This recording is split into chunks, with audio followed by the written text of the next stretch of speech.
Hello, this is Dave Hurwitz, Executive Editor at ClassicsToday.com, here to talk to you about Poulenc's neoclassical, witty French masterpiece, the Concert Champêtre, the greatest concerto ever written for harpsichord and orchestra, bar none. Along with maybe Frank Martin, the Swiss composer. That's a wonderful work too. But this is a big, full-length, bold, colorful, tuneful, melodic, characterful, absolutely gigantic creation that nobody takes seriously, because nobody takes Poulenc terribly seriously, even when he's serious, as he often is in his sacred music. This piece has been recorded many, many times, and there are some really, really bad ones. The problem, of course, is balance. Poulenc wrote it for Wanda Landowska. And Wanda Landowska had a Pleyel harpsichord, which was this enormous spinet-like contraption with all kinds of bells and whistles that could be as loud as a grand piano. Unfortunately, these days, and particularly since the period instrument movement started, soloists think that they're going to play it with teeny, tiny, cute little sounding, authentic style type 18th century harpsichords. And the result is just awful, horrible, terrible, because the balances are all wrong. And even when the engineers mic the harpsichord really, really, really close so that you can actually hear it against the orchestra, your ear isn't fooled. You know that the sound of the instrument is minuscule, and then it makes the whole issue of balance between harpsichord and orchestra just sound even more ridiculous, because it diminishes the sound of the orchestra in order to aggrandize the harpsichord. What you need is a natural balance, and that is really, really hard to achieve. So there have been some dreadful, dreadful recordings, but we'll get to those in a moment.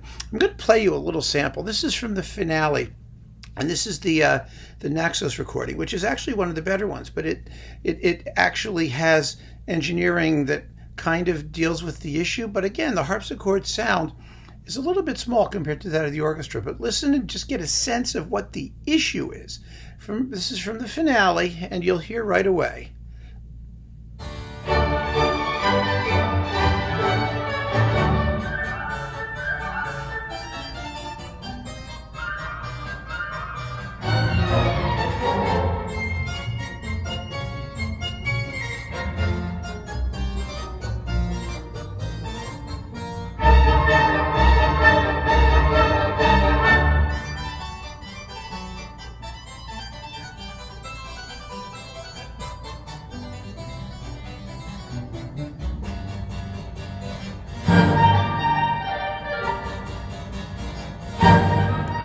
I mean, Poulenc isn't stupid.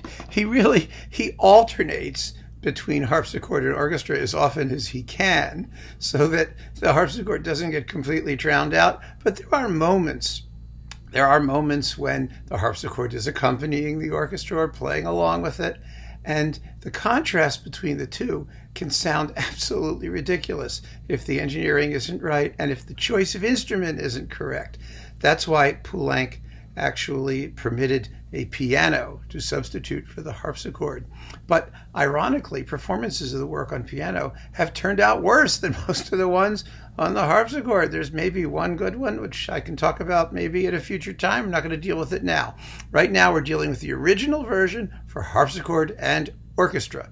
Now, the horrible ones, there are two that are really, really, really bad. Well, maybe three, but two that really bothered me when they first came out. One was James Conlon with Ton Koopman, believe it or not, on Erato. That was just terrible, a disaster. And the other was Richard Hickox with Maggie Cole on the harpsichord. They were just hopeless. They were not terribly interesting orchestrally, and they were abysmal as regards the balances between solo and orchestra. More recently, Jos van Immerziel did one that was also atrocious with the Anima Eterna Orchestra. I mean, there's just no excuse for not getting this right, because everyone knows what the problem is. You just have to solve it. You have to solve it in the only way that you can solve it, which is get a harpsichord that is either a Pleyel, if it still exists and you can find one, or that has a big enough sound to balance the orchestra as well as possible, and then let the engineers sensitively correct the rest. So let's talk about the better recording, shall we? Here's one no one ever pays attention to. Andre Previn with the London Symphony Orchestra and Simon Preston.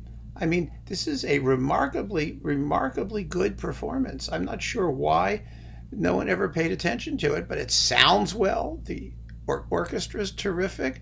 It comes with a terrific performance of the organ concerto, and it's coupled, kind of weirdly, to Messiaen's Turangalila Symphony, which is a little peculiar, but hey, what the heck? It's all French, right? And the Turangalila Symphony also has its own keyboard obligati, so why not? Very, very good. Previn and Preston. Preston actually is something of a concert Champêtre guy because, he doesn't do the concert Champêtre. Thank you. He does the organ concerto twice for Previn and also for Ozawa. But for the harpsichordist, they got Trevor Pinnock. It's an authentic performance by an authentic instrument guy. Also very good. Also decent engineering.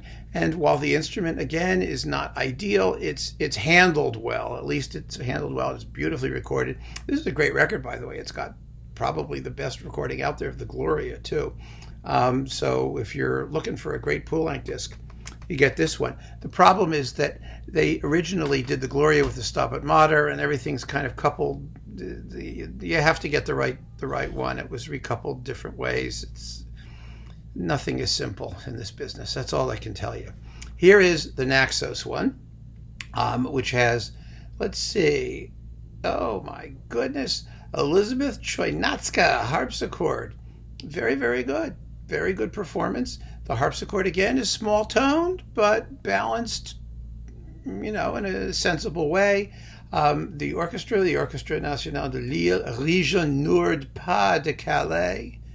Why do these European orchestras have names that are like, I don't get it. It's the Lille Orchestra with Jean-Claude Casadesus. It's a very, very good record. Comes with the organ concerto and the Suite Française. You could definitely do worse. I'm putting it over there because I have to get it afterwards.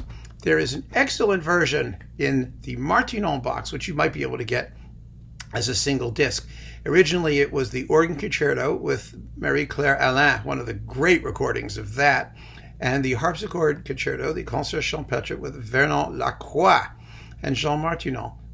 I personally find Lacroix's tempos to be a little on the quick side, kind of blurry, but can't argue with the performance or the sonics. One of the best versions, though, is one of the oldest, and because the harpsichord is the right instrument. If you want to hear what the thing should sound like on the correct harpsichord, you get this one. This is the classic version with Amy van de Weile. Amy van de Weile with the Orchestre de la Société des Concerts du Conservatoire under Pierre Dervaux on what used to be EMI, but which is now Warner, which is now Erato. And God knows what it'll be next week. This was always a great one. It's in the Poulenc Complete Works set. It was the stereo version that we all came to learn the piece from, and thank God it was a good one. It's not good just because we all imprinted on this one. It's a good one because it's a good one. Also, I particularly like the tempos. They're moderate for the most part, Today, especially under the influence of the period instrument people, they zip through the music in this breathless way. They think that if the notes are played faster, maybe the harpsichord will sound bigger. I don't know. It doesn't make any sense at all to me. You need to let the music breathe. I keep saying this over and over again. There's so many performances these days that are breathless, except of course for Bruckner, who's getting slower. But this is not music that needs to be rushed. It needs to be savored. It needs to be relished. It needs to have charm and character and personality.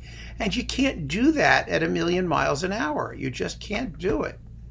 However, there is one performance that blows away the competition, that stands head and shoulders above the rest, and you're not going to believe who it is. This one is a real shocker, but you have to find it if you can.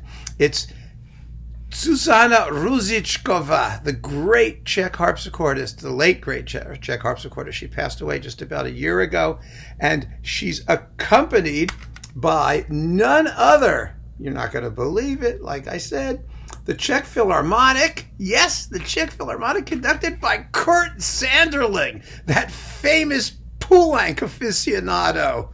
Kurt Sanderling, can you believe Kurt Sanderling? You know, Kurt Sanderling, right? I had no hopes for this when I heard it, and then I put it on, and it blew me away. It is moderate in tempo, sharp as a tack. It is Poulenc, that neoclassical, Stravinskyan, sec French ideal. This is it, folks. This is the one, if you're having only one. And it's coupled to the Martinu harpsichord concerto, which is an awfully nice coupling. Now, this particular disc, this was a Japanese reissue, and it was one of those dead-on Supraphon things. It may be hard for you to find, but Supraphon released a 2-disc Ružičková retrospective, and this stuff is on it. So you can find it. You can find it either way. That 2-disc retrospective has 1 disc, which is kind of, and then the Poulenc.